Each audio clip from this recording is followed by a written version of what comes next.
आप देख रहे हैं युवा दस्तक बिहार। मैं हूं आपके साथ सोनू कुमार। इस वक्त मौजूद हम लोग बिहार के सिमरी बख्तियारपुर विधानसभा में। जैसा कि आप सभी लोग जानते हैं कि बिहार विधानसभा का चुनाव अब नजदीक आ गया है। तमाम पार्टी के नेता जो हैं अपने विधानसभा क्षेत्र में जा रहे हैं और विधानसभा क्षेत्र के ग्रामीण इलाकों में जा रहे हैं और अपने पार्टी के बारे में लोगों को जानकारी दे रहे हैं, लोगों को बता रहे हैं और अपने पक्ष में लोगों को वोट करने के लिए रिझा रहे हैं।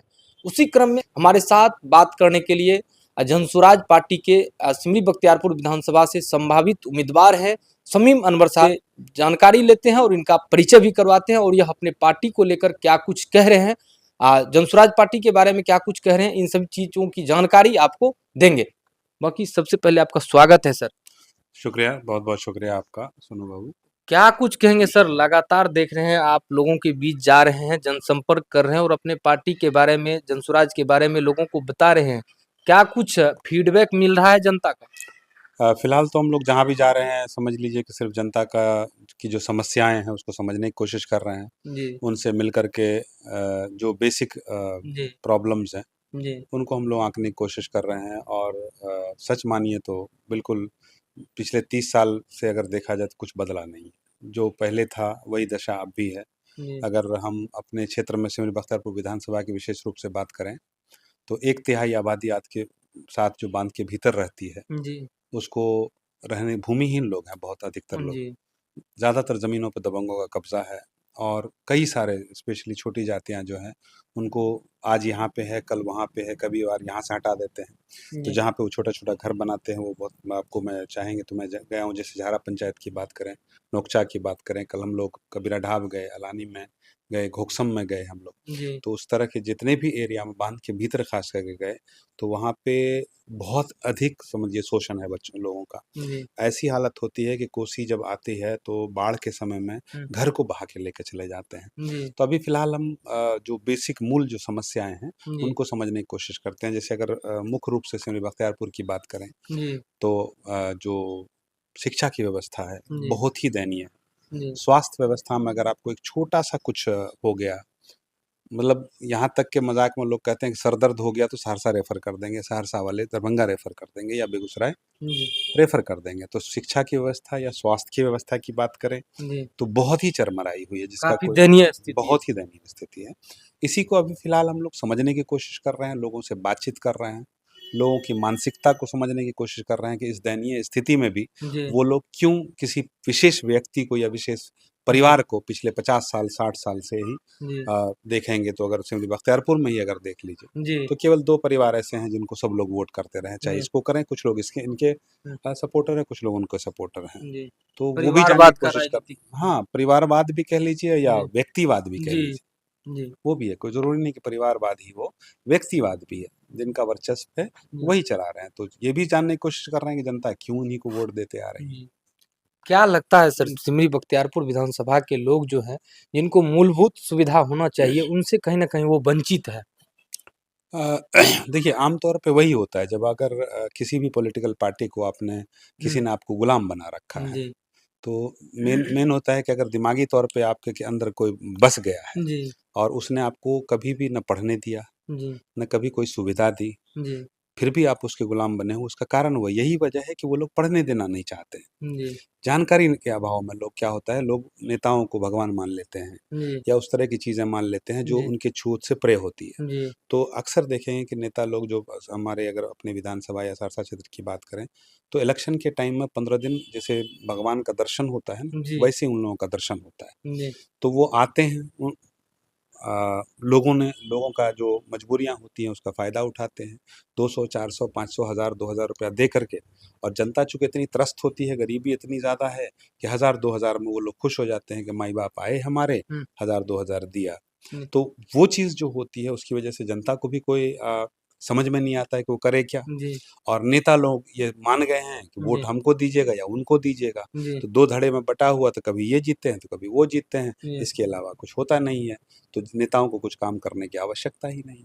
आपको क्या लगता है, जिस तरह से कह रहे हैं कि लगातार एक दूसरे मत मत को वोट देते आ रहे हैं, लोगों में शिक्षा की कमी है कि नहीं है?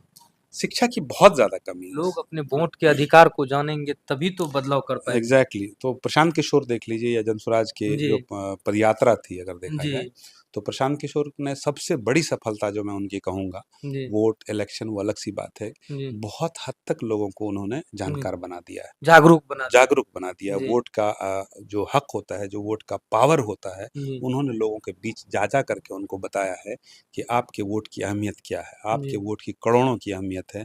और जी, वो ₹500 में एक मुर्गा भात में आपको लेके चला जाते हैं जी, और 15 दिन में कई सारे तो अगर आप जाके नेताओं से पूछिए तो उनको गाँव तो छोड़िए पंचायत का पूरा नाम याद नहीं। जी, लोगों को तो भूल जाइए, पंचायत तक का ये नाम याद नहीं है। जी, वैसे-वैसे नेता आपको 5 साल, 10 साल, 15 साल से नेतागिरी कर रहे हैं, यहाँ पे बड़े पदों पे हैं, जी, लेकिन उनको सही से पूछिएगा कि 39 पंचायत या 43 पंचायत जो है यहाँ पे, जी, उनका नाम पूछ लीजिएगा, नहीं पता होगा। लोगों की समस्या तो बहुत परे की बात है। तो प्रशांत किशोर ने जो पदयात्रा की है, जी, उससे एक बहुत अच्छी चीज़ जो हुई है कि अब लोग सीधे डंके की चोट पे कहते हैं हुँ, कि भाई काम कीजिएगा तो वोट देंगे। मिलिएगा तो हमारी समस्याएँ तो आप सुनिए। जी, कई बार होता है कि हम नहीं कर पाते हैं। जी, एक नेता जो है हर समस्याओं का समाधान नहीं कर पाएगा, जी, लेकिन कम से कम सुन लीजिए, उसको जी। सुकून मिल जाएगा, उसको पता चलेगा जिसका समाधान हो प्रयास तो कर सकते प्रयास हैं। कर सकते हैं। जी, प्रयास तो छोड़िए मैं बोला कि नाम तक पता नहीं होता है, जी, पंचायत का नाम पता नहीं होता है, जी। गाँव को और गाँव के लोगों को तो भूल ही जाइए। आप ही के विधानसभा क्षेत्र में कहीं हम घूमने गए थे, किन्हीं को हमने विधायक का नाम पूछ दिया, वो नाम नहीं बता पाए। उनको पता ही नहीं था वही कि है कि हमारे विधायक जो जनता से वो ने सांसद महोदय का नाम बता रहे थे। एग्ज़ैक्टली जनता से जो नेताओं का संपर्क होना चाहिए, जी, वो नहीं है, वो कभी नहीं है। 15 दिन के लिए आते हैं, 15 दिन के लिए एक भीड़ में आते हैं, 50-100 लोगों की भीड़ में 10 गाड़ियों से आते हैं। जी, उसमें दिखता है कि हाँ, एक चेहरा है। जी। तो उस जो समय में पढ़े-लिखे लोग होते हैं, वो जानते हैं, वो जान पहचानते हैं, वो नाम जानते हैं, लेकिन जो अनपढ़ लोग होते हैं, अशिक्षित लोग होते हैं, वो नहीं जान पाते हैं। नाम नहीं जान पाते, लेकिन उनको जानने भी नहीं दिया जाता है। जी, कई बार इन लोगों ने क्या कर रखा है, ठेका दे रखा है। जी, जैसे हर एक गाँव में 1-2 बंदे दबंग टाइप के इन लोगों ने हुँ, अपना बना रखा है जी, कि गाँव में हो या पंचायत में 5 दबंग बंदे इनके हैं, जी, सबके अपने-अपने हैं। जी, वही लोग ठेका ले लेते हैं वोट का इलेक्शन के टाइम में। जी, अब लोगों को डरा के, धमका के, कुछ पैसा दे कर के अगर वहाँ से कुछ पैसा लाए तो उसमें से 1 लाख लाए तो 20,000 बाँट दिया लोगों में। जी, खाना-पीना 3-4 दिन खिला दिया, वोट हो जाता है। जी, वो लोग भी उनका भी काम आसान है, इनका भी काम आसान है। लेकिन जब से पिछले 1 साल, 1.5 साल से जब हम लोग घूमना शुरू किए हैं, जी, तो हम लोगों ने जो प्रशांत किशोर बताए उन्हीं की बात को फैलाने की भी कोशिश की, लोगों से बताए भी। जी, और सबसे अच्छी बात जो मुझे लगी हुँ, मुझे पिछले 1 साल से मैं घूम रहा हूँ, यंग जनरेशन्स की। जी, जो नई नस्ल है, जो 30 साल, 25 साल के नीचे की, जी, वो समझते भी हैं, जी, जानते भी हैं जी, और वो खड़े भी हो रहे हैं, पावर पावर लेके खड़े हो रहे हैं। जो 50 साल, 60 साल, 70 साल से ऊपर के लोग हैं, जी, वो अभी भी वैसे ही समझते हैं कि अरे बिहार नहीं बदलेगा, जी, जैसा चल रहा है ऐसे चल रहेगा, कौन-सा नए पार्टी आएँगे तो कुछ बदल जाएगा। लेकिन जो नई जनरेशन है, जी, वो ये मान भी रही है और करने के लिए खड़ी भी हो रही है। हम जी, लोगों के साथ अगर आपको मैं वीडियो दिखाऊँ, अपना फ़ोटोज़ दिखाऊँगा, जी। तो ज़्यादातर जो यंग लड़के हैं, वो युवा शामिल हो युवा काफ़ी युवा शामिल हो रहे हैं और युवा कह रहे हैं कि हम लोग बदल के रहेंगे। क्या लगता है जिस तरह से जनसुराज पार्टी एक नई पार्टी के रूप में जो है उभर रही है, अब की बार के विधानसभा में क्या मतलब जनता रिझ पाएँगे आपके पक्ष में वोट करने के लिए? देखिए जनता के बारे में हम कुछ ज़्यादा तो नहीं कह सकते हैं, लेकिन हम लोगों को जो लग रहा है, जी, तो वो जनता ही डिसाइड करेगी। हम हमारा काम है, हमारा फ़र्ज़ है उनके पास बातें पहुँचाना। हुँ, अगर हम समझा पाए, हम जी, अपनी बात को रख पाए उनके उनके सामने, तो मुझे नहीं लगता है कि कोई दिक्कत होगी और जो यंग जनरेशन जो युवा पीढ़ी है, जी, वो जितनी समझ रही है और जितना साथ दे रही है, मुझे जी। लगता है कि बदलाव आएगा। जिस तरह से आप लोग जो है जनसुराज पार्टी के जो सूत्रधार हैं प्रशांत किशोर के विचारों को गाँव, गली, कस्बा, मोहल्ला तक पहुँचा रहे हैं, क्या लगता है मतलब इससे मतलब बदलाव होगा? हाँ, बदलाव तो होगा। 100% बदलाव दिख रहा है, सड़कों पे दिख रहा है, लोगों के अंदर दिख रहा है। और सबसे बड़ी बात क्या है, जो प्रशांत किशोर का जो सिलेक्शन है, जो जी, लोगों को चुन रहे हैं जी, वो आम लोगों को चुन रहे हैं। वो जी, किसी एस्टैब्लिश्ड नेता या जो पहले से बहुत सारे लोग होंगे, जी, उसको नहीं चुन रहे हैं। अब जी, जैसे हम जैसे लोग अगर आते हैं यहाँ पे, जी, तो हमें राजनीति जहाँ तक सवाल है वो नहीं आती है। जी, हमें तो सिंपल प्यार आता है। जी, प्यार की बोली आती है, प्यार करने आता है लोगों को। मैं एक अच्छी-खासी ज़िंदगी गुज़ार रहा था, ठीक है, बहुत हुँ, अच्छी ज़िंदगी पटना, दिल्ली में दिल्ली, हैदराबाद, बैंगलोर, जयपुर, पूरा इंडिया घूमा हुआ हूँ। जी, ठीक-ठाक कमाया है, ठीक-ठाक इज़्ज़त कमाई है। जी, लेकिन वापस यहाँ आने को उन्होंने उनके विचारों ने हमको फ़ोर्स किया कि जी, आप जैसे लोग अगर वापस नहीं आएँगे तो फिर क्या होगा? तो उसको को छोड़ के यहाँ आने का मतलब है कि हम पैसा कमाने के लिए नहीं आए हैं, ना ही हमको कोई नाम या शोहरत चाहिए, जी। वो ऊपर वाले ने दे रखा है। तो कहीं न कहीं अगर हम जनता से जुड़ पाते हैं, जी। वो अगर हम नहीं जुड़ पाए तो हमारी बदकिस्मती होगी। लेकिन जो उनके विचार हैं, जो जनता का रुझान है, जो बच्चे लोग हम लोगों से मिल-जुल रहे हैं, हुँ, जिस प्रकार से हमें शामिल हो रहे हैं और इज़्ज़त दे रहे हैं, जी। मुझे लगता है कि बदलाव के लिए बिहार पूरी तरह से तैयार है।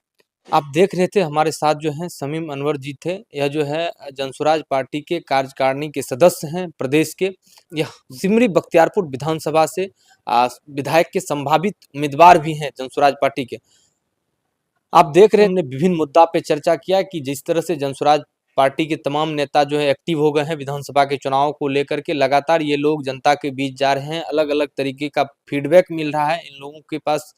लोग जो है अपनी समस्या बता रहे हैं। जो लोग जो है मूलभूत समस्याओं से जो वंचित हैं, उन सभी लोगों से ये लोग मिलते हैं और ग्राउंड ज़ीरो पर जाकर लोगों की समस्या को सुनते हैं। उसी क्रम में हमारे साथ देख रहे थे शमीम अनवर जी थे। यह जो है काफ़ी चीज़ों की जानकारी दी है और काफ़ी मुद्दों पे हमने बात किया। नहीं, सभी का धन्यवाद, जो आपका भी धन्यवाद और जो सुनने वाले हैं उनका भी बहुत-बहुत शुक्रिया।